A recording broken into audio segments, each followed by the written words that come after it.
Here I am in front of Oakland City Hall. It is March 21st, first day of spring.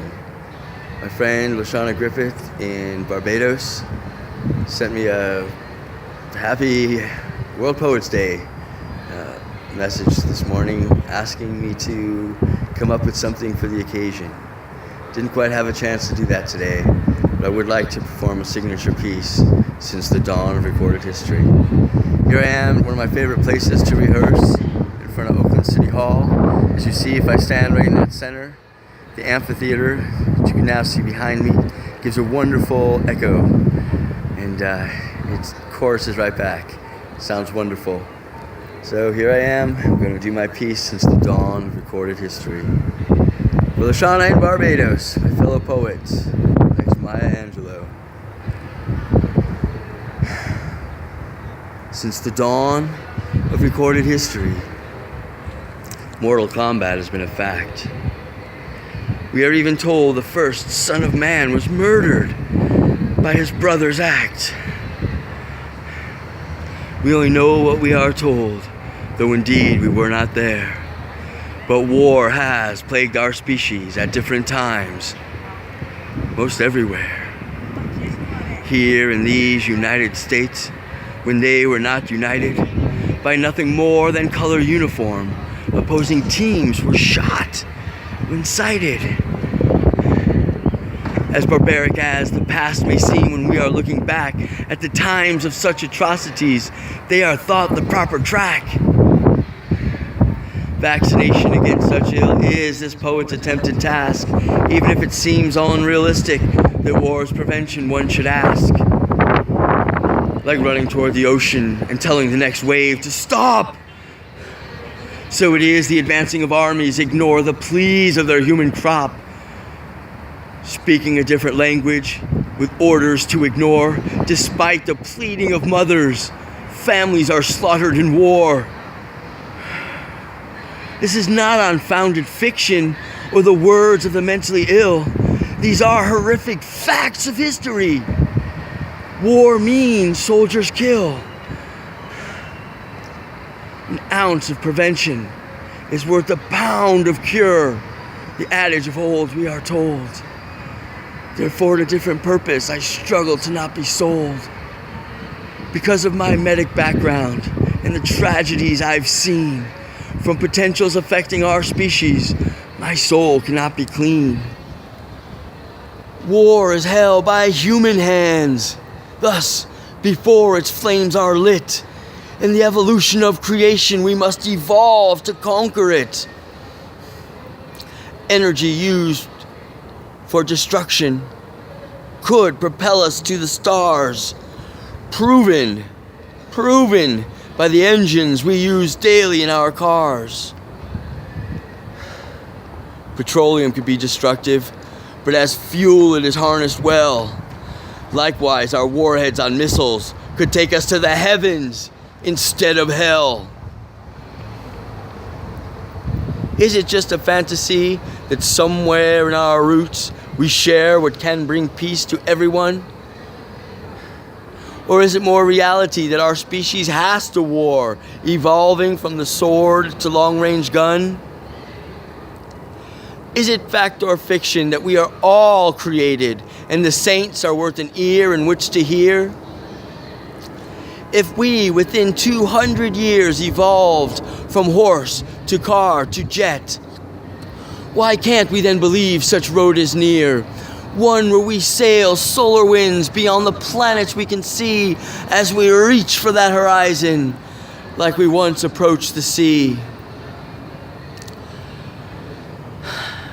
As if the world just ended beyond our plane of sight, the thought of crossing oceans made the weak heart lose its might.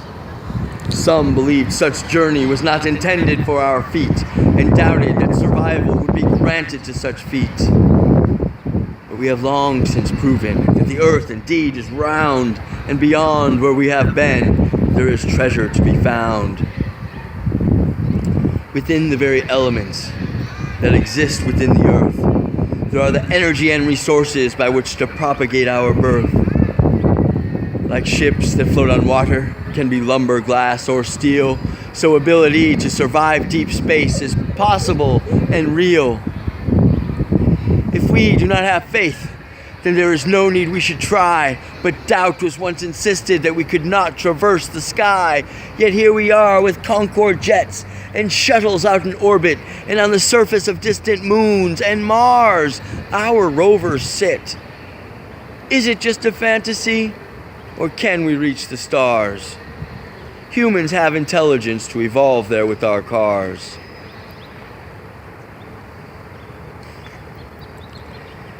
Whether you believe we were created, or we are forms of evolution, that we are life right here and now needs no false convolution. We are that link of yesterday that meets up with tomorrow. We are the ones who build a world that can bring pleasure, pain, or sorrow. But it's not enough to just say love, live in peace, and never fight. If our population never thinned, lack of food might be our plight, unless we broaden our horizons to include rich outer space where minerals and resources can sustain us off Earth's face. And realities of death by war will always be around because people become subjects to those who want to own their ground. What if each country now existing and every family name within were given plots among the stars so that such efforts might begin? What if each country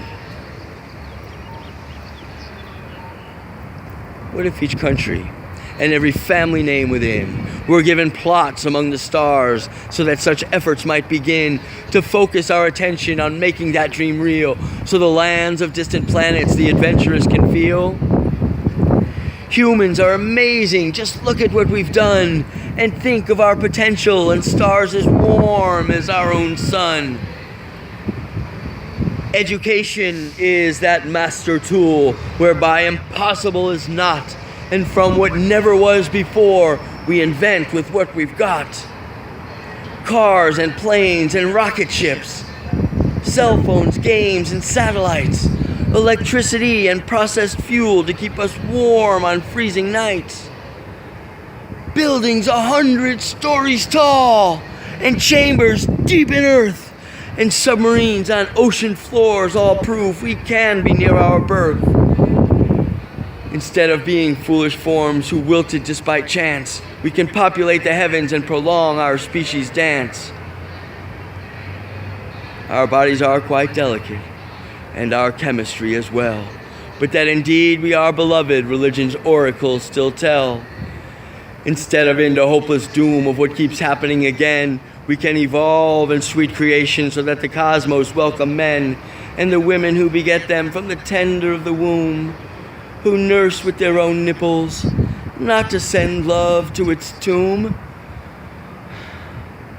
There is a truth to our equality that many factors can obscure, but that we are born and someday die is a common ground that's sure. But what we can accomplish while we are still alive should inspire our togetherness to find a way that we can thrive. Because making friends is always better than confrontations with the foe. So instead of into battles, into great destinies, let us go.